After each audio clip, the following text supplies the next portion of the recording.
Olá, eu me chamo Hyaran. Sejam bem-vindos ao canal Ecos do Passado. Preparados para ouvir mais um dos segredos me contados pela vovó Veritas? Eu fiquei chocada. Depois você me disse se ficou também e qual a sua opinião aí embaixo nos comentários. Essa história não saiu de um livro antigo, nem de um filme de terror. Aconteceu aqui mesmo, em Vila Serena, Minas Gerais, na década de 1970. Naquela época, minha avó já era conhecida como a Mulher dos Mistérios, capaz de decifrar segredos enterrados sob o silêncio da Terra Vermelha.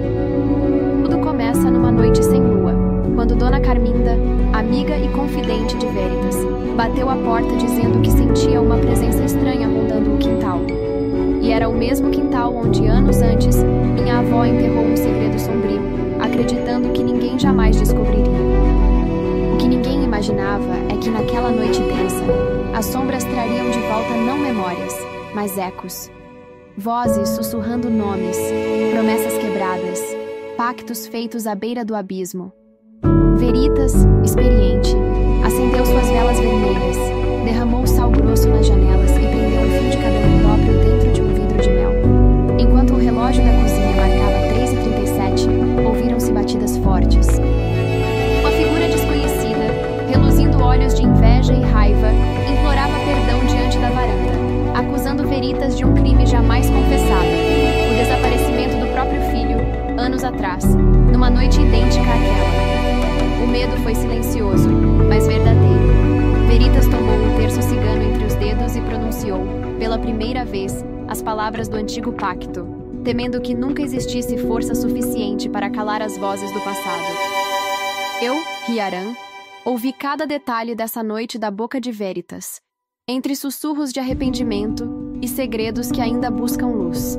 Até hoje não sei ao certo o que realmente aconteceu, mas juro que, ao final daquela história, o vento parecia carregar o sussurro de uma criança, e desde então ninguém ousa pisar no quintal depois do pôr do sol. Pichechá por me ouvirem. Se gostaram, deixe seu like, curta, comenta, compartilhe com seus amigos, e amanhã volto contar mais um dos centenas de segredos que a vovó Veritas me confidenciou. Pichechá. Gratidão. Zao 0 caracteres sobre essa história de resgate, baseado nas informações sobre caravanas ciganas e mulheres líderes. Naquela época, minha avó ainda viajava com o clã cigano liderado por sua tia Esmeralda, uma matriarca respeitada que comandava 12 famílias. Eles haviam parado numa fazenda abandonada nos arredos da cidade para acampar por alguns dias, negociar cavalos e fazer leituras de mão para os moradores locais. Foi numa tarde de quarta-feira, dia 26 de abril, que tudo começou. Veritas tinha 46 anos na época e já era conhecida por seu dom de sentir energias pesadas. Ela estava no mercadinho da vila comprando farinha e rapadura quando ouviu um sussurro estranho. Não era voz humana exatamente, mas algo que ecoava dentro da sua cabeça, como um grito abafado pedindo socorro. Veritas olhou ao redor e viu, do outro lado da rua, uma casa cinza de portões altos, com grades nas janelas e um jardim completamente abandonado. A tinta das paredes estava descascada, o mato tomava conta do quintal, mas havia fumaça saindo da chaminé. Alguém morava ali. E alguém estava sofrendo ali. Ela voltou para a caravana e contou para a tia Esmeralda o que havia sentido. A matriarca, mulher de 70 anos com cabelos brancos trançados e olhos penetrantes, conhecia bem os dons de Veritas. Nunca ignorava seus pressentimentos. Reuniu as mulheres mais velhas do clã naquela mesma noite para discutir o que fazer. Nas tradições ciganas, especialmente entre as mulheres Kalon, existe um código sagrado de proteção mútua. Quando uma mulher está em perigo, todas respondem. Não importa se é cigana ou não, se é conhecida ou estranha. Mulher protege mulher. É lei ancestral, mais antiga que qualquer fronteira ou preconceito. Esmeralda decidiu que investigariam a Casa Cinza, mas precisavam ser discretas. Nas cidades pequenas do interior, ciganos já eram vistos com desconfiança. Qualquer movimento errado poderia resultar em expulsão ou coisa pior. Então traçaram um plano. Veritas e sua prima Dalva iriam até a casa no dia seguinte, oferecendo serviços de leitura de mão e venda de patuás. Na manhã de quinta-feira, dia 27, as duas mulheres bateram no portão da Casa Cinza. Veritas usava seu vestido florido tradicional, lenço na cabeça, colares dourados. Dalva carregava uma cesta com ervas e amuletos. Esperaram 5 minutos até que a porta se abrisse.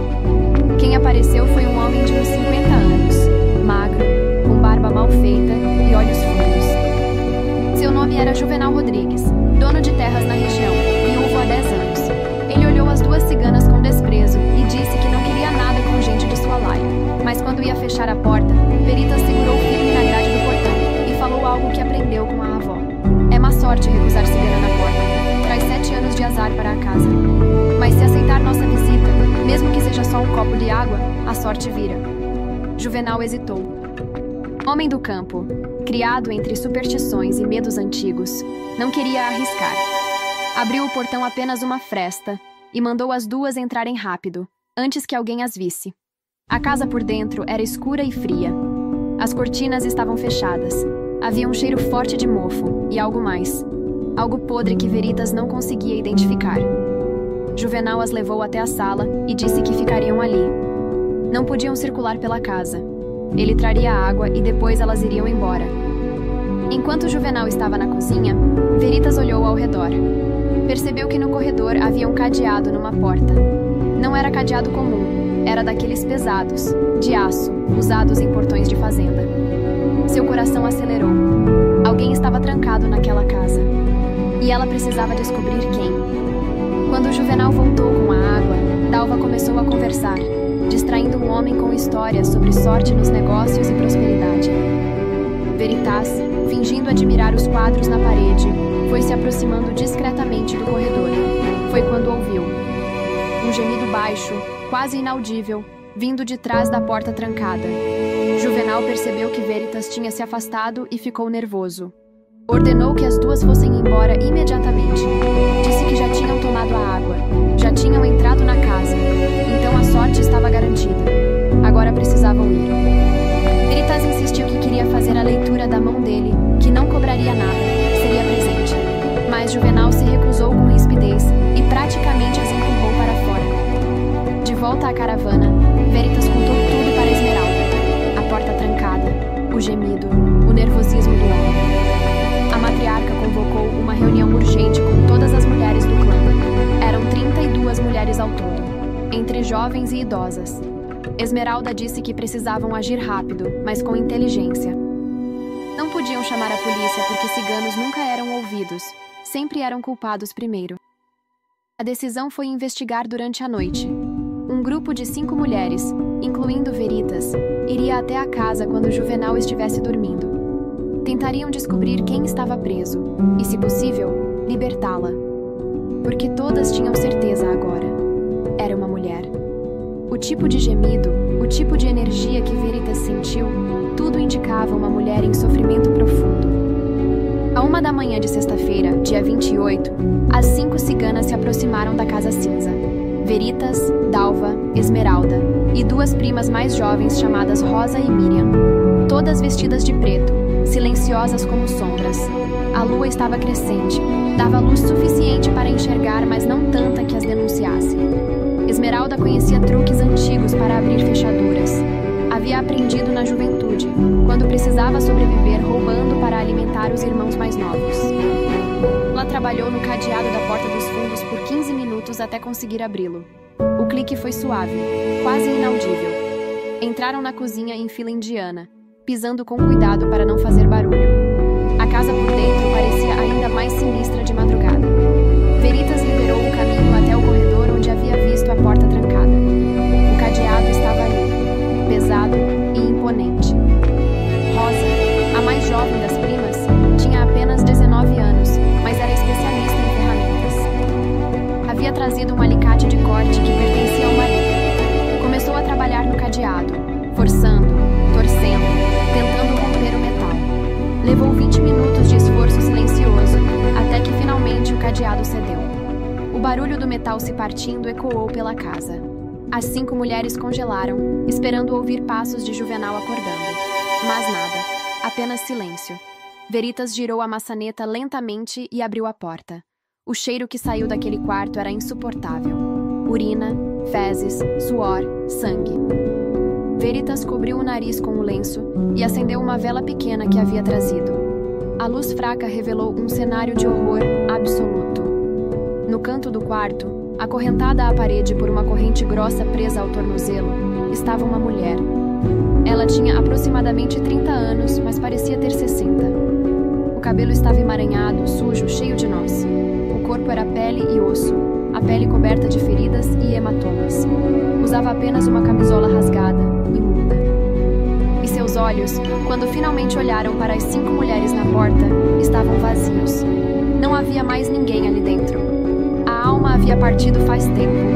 O que restava era apenas um corpo mantido vivo por pura teimosia biológica.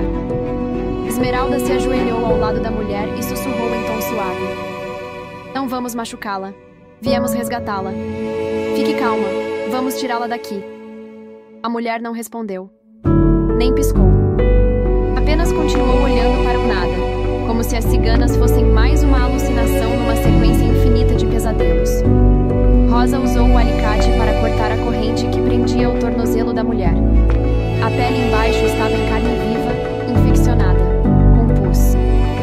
Miriam, que tinha conhecimentos de enfermagem aprendidos com a mãe, examinou rapidamente o estado da mulher. Estava desidratada, desnutrida, com sinais de abuso físico e sexual. Precisava de hospital urgentemente. Mas hospital significava perguntas. E perguntas significavam risco para a caravana. Foi quando ouviram a voz de Juvenal. "O que vocês estão fazendo na minha casa?" Ele estava no corredor, segurando uma espingarda, o rosto contorcido de raiva. Veritas se levantou lentamente, colocando-se entre o homem e a mulher acorrentada. Com voz firme respondeu: "Estamos levando esta mulher. Você a manteve presa aqui, violou, torturou. Isto acaba hoje." Juvenal riu. Um riso sem humor, cheio de desprezo. "Vocês não entendem nada. Ela é minha esposa. Casamos há 10 anos. Ela me traiu, me desonrou. Então agora paga. Cada dia, cada hora, até a morte. E ninguém vai tirá-la daqui porque ninguém se importa. Ela não tem família. Ninguém a procura. Ninguém sabe que existe." Esmeralda deu um passo à frente, colocando-se ao lado de Veritas. As 5 mulheres agora formavam uma barreira humana entre Juvenal e sua vítima. A matriarca, com seus 70 anos de vida dura, olhou nos olhos do homem sem medo algum. "Você pode nos matar, pode atirar nessa espingarda e nos abater todas. Mas antes que faça isso, saiba que lá fora há 27 ciganas esperando. E se não voltarmos em 20 minutos, elas virão e trarão os homens. E você não vai gostar do que os homens ciganos fazem com quem machuca mulheres." Era mentira. Os homens do clã estavam dormindo, não sabiam de nada. Mas Juvenal não sabia disso. Ele hesitou, o cano da espingarda tremendo levemente. Veritas aproveitou a hesitação. Começou a recitar em voz alta uma maldição em romano, palavras antigas que sua avó havia ensinado. Não era magia real, apenas palavras para assustar. Mas Juvenal, homem supersticioso, começou a recuar. Dalva e Rosa aproveitaram para levantar a mulher do chão. Ela não tinha forças para caminhar, então a carregaram nos braços. Miriam pegou um cobertor sujo que estava no canto e cobriu o corpo da vítima.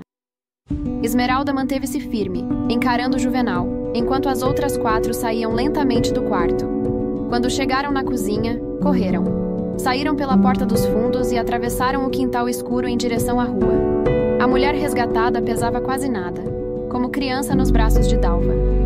Veritas olhou para trás uma vez e viu Juvenal na porta, ainda segurando a espingarda, mas sem coragem de atirar. Ou talvez temendo as consequências. Talvez acreditando na maldição que Veritas havia proferido. De volta à caravana, acordaram todos. Esmeralda convocou reunião emergencial. A mulher foi deitada na barraca de Miriam, que começou a limpar os ferimentos, dar água aos poucos, cobri-la com cobertores limpos. Ela ainda não havia falado uma palavra sequer, mas chorava. Lágrimas silenciosas que desciam pelas bochechas encardidas. Os homens do clã ficaram furiosos ao saber do que tinha acontecido. Queriam voltar à Casa Cinza e fazer justiça com as próprias mãos. Mas Esmeralda proibiu. Disse que violência geraria mais violência, que precisavam ser inteligentes. A prioridade agora era cuidar da mulher e decidir o que fazer com ela. Durante 3 dias, a mulher ficou na caravana, recuperando-se lentamente. Miriam cuidava dela dia e noite, trocando curativos, fazendo caldos nutritivos, cantando canções de ninar ciganas. No terceiro dia, a mulher finalmente falou. Sua voz era rouca, quebrada. Meu nome é Aparecida Santos. Tenho 32 anos. Estava presa há 6 anos. A história de Aparecida era de partir o coração. Ela havia se casado com Juvenal em 1972, quando tinha 26 anos. Ele parecia um homem bom, trabalhador, proprietário de terras. Prometeu cuidar dela, dar uma vida confortável. Os primeiros meses foram normais, mas depois Juvenal começou a mudar. Ficou ciumento, controlador, violento. Não deixava a Aparecida sair de casa, falar com vizinhos, visitar a família. Dizia que ela era dele, sua propriedade, e propriedade não tem vontade própria. Quando ela tentou fugir pela primeira vez, em 1973, ele a trouxe de volta e quebrou seus 2 braços. Disse que se tentasse de novo, seria pior. A segunda tentativa de fuga foi em 1974.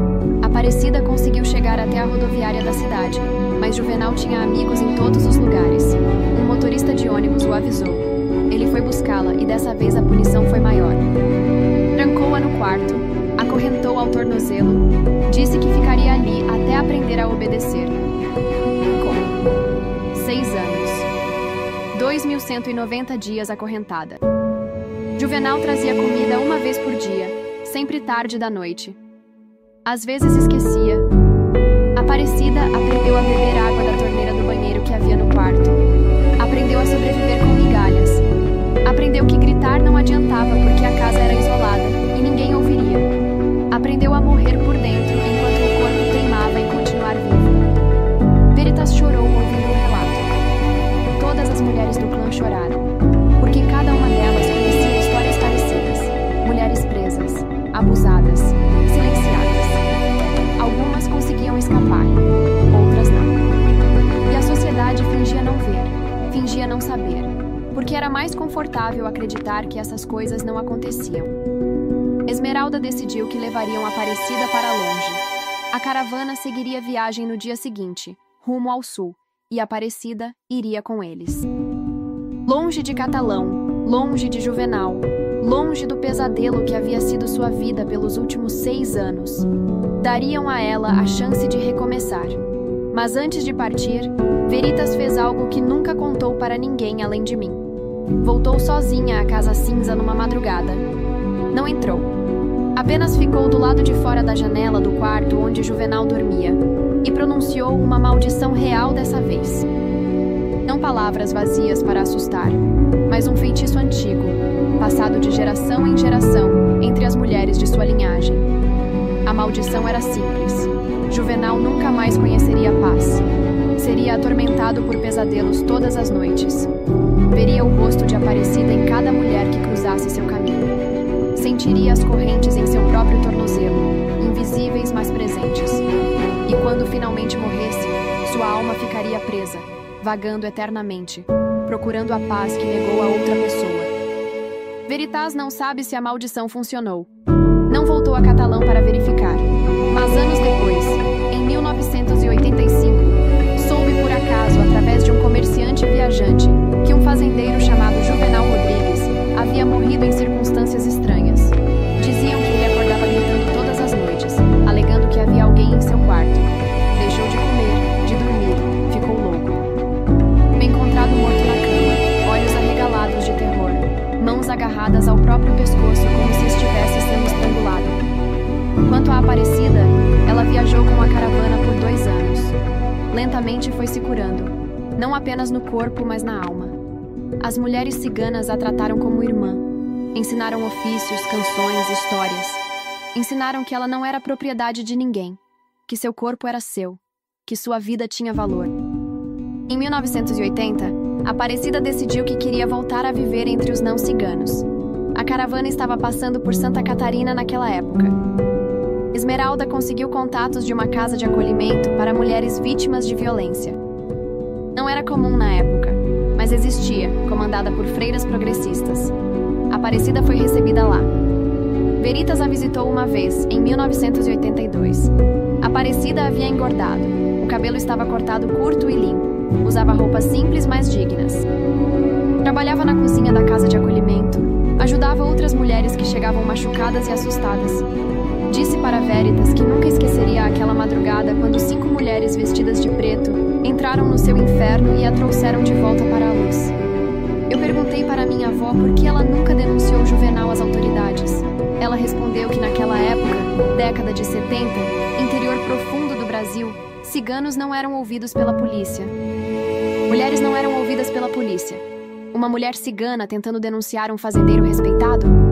Seria riso na cara. Ou pior, seria a acusação invertida. Diriam que as ciganas haviam invadido a propriedade dele, tentado roubá-lo. Então fizeram justiça do jeito que puderam, do jeito que mulheres sempre fizeram quando o sistema falhou com elas.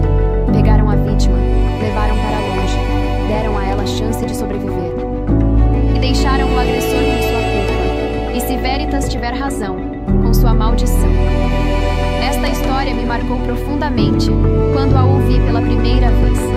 Pensei em quantas aparecidas existem agora, neste momento. Presas em casas, em relacionamentos, em situações de abuso. Pensei em como a sociedade continua falhando com essas mulheres. E pensei no código sagrado das mulheres ciganas. Mulher protege mulher. Veritas me disse que aquela foi a noite em que ela entendeu o verdadeiro significado do seu dom. Não era para prever futuro ou fazer feitiços de amor. Era para sentir onde havia dor e fazer algo a respeito. Era para usar o poder que tinha, mesmo que pequeno, para melhorar a vida de alguém. Mesmo que fosse apenas uma pessoa. Uma única aparecida salva já valia todos os riscos. Eu carrego essa lição comigo, e agora divido com vocês, ouvintes do Ecos do Passado. Porque as histórias de Veritas não são apenas relatos de um tempo passado.